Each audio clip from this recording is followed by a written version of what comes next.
По советниците од левица во Советот на град Скопје, денеска и советничката во Охридскиот општински совет, Виолета Аврамовска од левица, по истиот терг, ја потпиша изјавата под уставното име, но ја пречкрта придавката Северна.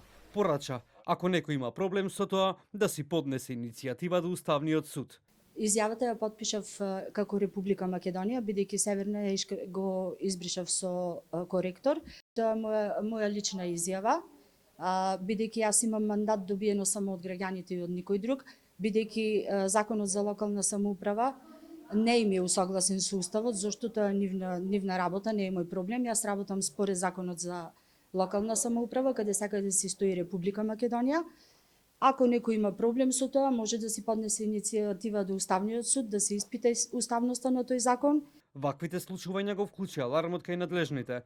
Државниот секретар за локална самоуправа Кирил Парталов за телевизија 24 вели дека следната недела во координација со Државниот инспекторат за локална самоуправа ќе разговараат за евентуални вонредни инспекциски надзори во секоја една општина каде не се почитувал законот.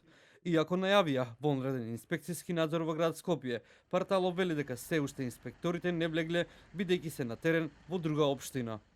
Според наши сознанија, таму за каде што имаме информации дека не се почитувал Законот за локална самоуправа, ќе постапиме согласно нашите ингеренции, односно ќе побараме од Државниот инспекторат за локална самоуправа да изврши вонреден инспекциски надзор во општините за кои имаме интерни информации дека свечените изјави не се во кореспонденција со уставното име Република Северна Македонија.